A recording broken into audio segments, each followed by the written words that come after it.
भारत की फाइनेंस की दुनिया में ना कुछ ऐसे बैंक हैं जो बड़े चुपचाप काम करते हैं। Urban cooperative banks. अब देखिए, बड़े बड़े कमर्शियल बैंकों की तरह ये हेडलाइंस में तो नहीं रहते, लेकिन सच तो ये है कि ये लोकल इकोनॉमी की जान है, उसकी लाइफलाइन। और आज यही कम्युनिटी बैंक अपने वजूद की सबसे बड़ी लड़ाई लड़ रहे हैं। तो आज हम यही समझने वाले हैं कि आखिर इस संकट से बाहर निकलने का रास्ता क्या है, और क्या ये बैंक अपनी पहचान खोए बिना बच भी पाएंगे। तो आज हम क्या क्या देखने वाले हैं। सबसे पहले हम समझेंगे कि एक कम्युनिटी बैंक आखिर है क्या। फिर देखेंगे कि वो कौन सी मुश्किलें हैं जिनका ये सामना कर रहे हैं। इसके बाद बात करेंगे रेस्क्यू प्लान और टेक्नोलॉजी के रोल की। और आखिर में हम सहकारिता के भविष्य पर एक बड़ा सवाल उठाएंगे। चलिए तो शुरू करते हैं। ये अर्बन कोऑपरेटिव बैंक या यूसीबीज आखिर ये हैं क्या? देखिए, ये सिर्फ बैंक नहीं है, ये तो अपने समुदायों की फाइनेंशियल धड़कन है। 8.5 करोड़, ये सिर्फ एक नंबर नहीं है। जरा सोचिए, ये इतने सारे लोगों का भरोसा है, उनकी मेहनत की कमाई, उनके भविष्य के सपने जो इन बैंकों में रखे हुए हैं। और इनका नेटवर्क भी देखिए कितना फैला हुआ है। ये मैप साफ दिखाता है कि महाराष्ट्र, गुजरात, कर्नाटक जैसे राज्यों में इनकी जड़ें कितनी गहरी हैं। ये वही बैंक हैं जो छोटे छोटे बिजनेसमैन और आम नौकरी पेशा लोगों तक पहुंचते हैं, अक्सर उन जगहों पर जहां बड़े कमर्शियल बैंक जाने की जहमत नहीं उठाते। तो इसका सीधा सा मतलब है कि ये ऐसे बैंक हैं जो प्रॉफिट से पहले लोगों को रखते हैं। इन्हें समुदाय के लोग ही समुदाय के लोगों के लिए बनाते हैं, और यही सिद्धांत इनकी सबसे बड़ी ताकत है। और जैसा कि हम आगे देखेंगे, यही इनकी सबसे बड़ी चुनौती भी है। तो अब आते हैं मुद्दे की बात पर। अपनी इतनी अहमियत के बावजूद ये पूरा सेक्टर आज बहुत बड़े तनाव से गुजर रहा है। ऐसा लग रहा है मानो इसकी नींव में ही कुछ दरारें आ गई हैं जो अब दिखने लगी हैं। तो दिक्कत की एक सबसे बड़ी जड़ है ये डुअल कंट्रोल वाली बात। मतलब सोचिए, इन यूसीबीज को एक ही टाइम पर दो दो बॉस को रिपोर्ट करना पड़ता है।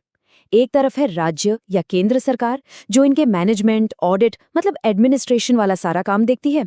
और दूसरी तरफ है आरबीआई, जो इनके बैंकिंग फंक्शंस को कंट्रोल करता है, जैसे लोन देना, पैसे जमा करना वगैरह। अब ये जो दोहरा नियंत्रण है ना, ये अक्सर कंफ्यूजन और टकराव पैदा करता है, और सही तरीके से काम करना मतलब गवर्नेंस बहुत ही मुश्किल हो जाता है। और इस दोहरे नियंत्रण का असर वो इन नंबर्स में साफ दिखता है। ग्रॉस नॉन परफॉर्मिंग एसेट्स, यानी सीधे सीधे कहें तो बैड लोन्स का प्रतिशत सिर्फ 4 साल में 6% से बढ़कर लगभग 11% हो गया। ये एक बहुत बड़ा रेड फ्लैग है, एक खतरे की घंटी है कि सिस्टम के अंदर का तनाव अब बाहर आ रहा है। तो प्रॉब्लम की जड़ें काफी गहरी हैं। देखिए, इनका जो एक मेंबर एक वोट का सिद्धांत है, वही पैसा जुटाने में एक रुकावट बन जाता है। ऊपर से प्रोफेशनल मैनेजमेंट की कमी और पुरानी टेक्नोलॉजी, ये सब मिलकर उन्हें नई फिनटेक कंपनियों के सामने बहुत कमजोर बना देती हैं, जो तेजी से इनके कस्टमर्स को अपनी तरफ खींच रही हैं। लेकिन कहानी यहाँ खत्म नहीं होती। अच्छी बात यह है कि इस संकट को पहचाना गया है और एक डिटेल्ड रेस्क्यू प्लान भी तैयार किया गया है। चलिए अब समाधान की तरफ चलते हैं। इस पूरे बदलाव की नींव रखी गई जुलाई 2021 में, जब आरबीआई की एक एक्सपर्ट कमेटी ने एक रिपोर्ट पेश की। ये रिपोर्ट सिर्फ प्रॉब्लम नहीं गिनाती, बल्कि इन बैंकों को बचाने का एक प्रैक्टिकल रास्ता भी दिखाती है। और इस प्लान का सबसे इंटरेस्टिंग हिस्सा है एक अम्ब्रेला ऑर्गेनाइजेशन या यूओ का आइडिया। इसे आप एक ऐसी नेशनल लेवल की संस्था समझ सकते हैं जो सभी छोटे छोटे सहकारी बैंकों के लिए एक बड़े भाई की तरह काम करेगी। उन्हें वो ताकत और रिसोर्स देगी जो अकेले उनके पास नहीं है। तो ये काम कैसे करेगा? बहुत सिंपल है। यो अपने सभी मेंबर बैंकों को एक मॉडर्न टेक्नोलॉजी प्लेटफॉर्म देगा, जिससे उनका खर्च कम हो जाएगा। अगर कभी जरूरत पड़ी तो उन्हें फाइनेंशियल सपोर्ट भी देगा। ये एक कॉमन ब्रांड बनाएगा जिससे कस्टमर्स का भरोसा बढ़ेगा। और हाँ, स्टाफ को ट्रेनिंग भी देगा। मतलब ये उन सभी कमियों को भरने की कोशिश है जो इन बैंकों को अकेले में कमजोर करती हैं। और इसके पीछे का जो मेन आइडिया है वो बहुत ज़रूरी है। लक्ष्य ये नहीं है कि छोटे बैंकों को ज़बरदस्ती बड़े बैंकों में मर्ज कर दिया जाए, बल्कि उन्हें एक नेटवर्क का हिस्सा बनाकर ताकतवर बनाना है, ताकि वो अपनी लोकल पहचान को भी बचा कर रख सकें। ये सहयोग का मॉडल है, विलय का नहीं। ये जो अम्ब्रेला ऑर्गेनाइजेशन है, इसकी कामयाबी और सच कहूँ तो पूरे सेक्टर का भविष्य एक चीज़ पर टिका है, और वो है टेक्नोलॉजी। ये अब सिर्फ एक सुविधा नहीं रही, ये इनके लिए एक लाइफलाइन है। ये कोट पूरी बात को एक लाइन में कह देता है। आज के जमाने में टेक्नोलॉजी अपनाना कोई ऑप्शन नहीं है, ये जिंदा रहने और आगे बढ़ने की शर्त है। जो बैंक डिजिटल नहीं होगा वो बस पीछे छूट जाएगा।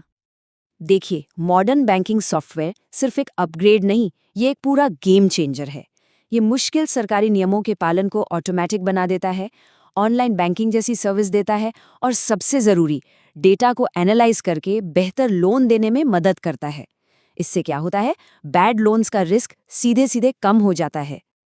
और ये सिर्फ बाहर के एक्सपर्ट्स की राय नहीं है। जब इन बैंकों से ही पूछा गया कि उन्हें भविष्य के लिए क्या चाहिए, तो जवाब बिल्कुल साफ था।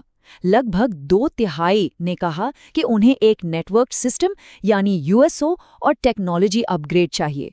ये उनकी टॉप प्रायोरिटी है। मतलब ये बैंक खुद जानते हैं कि बदलाव की सबसे ज्यादा जरूरत कहाँ है। और ये सारी बातें हमें इस कहानी के सबसे आखिरी और सबसे बुनियादी सवाल पर ले आती हैं। ये जो बदलाव और मॉडर्नाइजेशन की बातें हो रही हैं ना, ये एक अंदरूनी टकराव को जन्म देती हैं जो इन बैंकों के वजूद के लिए बहुत अहम है। देखिए, एक तरफ है सहकारिता के सिद्धांत, डेमोक्रेसी, कम्युनिटी फोकस और आपसी मदद, और दूसरी तरफ है मॉडर्न बैंकिंग की ज़मीनी हकीकत, जिसके लिए चाहिए बहुत सारा पैसा, महंगी टेक्नोलॉजी और एकदम प्रोफेशनल मैनेजमेंट। और ये दोनों चीज़ें अक्सर एक दूसरे के आमने सामने खड़ी हो जाती हैं। आरबीआई की रिपोर्ट की ये एक लाइन इस पूरे संघर्ष को निचोड़ कर रख देती है। सहकारी समितियों की बुनियाद सहयोग है, कोऑपरेशन, जबकि बैंकों की बुनियाद है कैपिटल यानी पूंजी। यूसीबीज इन्हीं दो दुनियाओं के बीच में फंसे हैं और उन्हें अब एक बैलेंस बनाना ही होगा।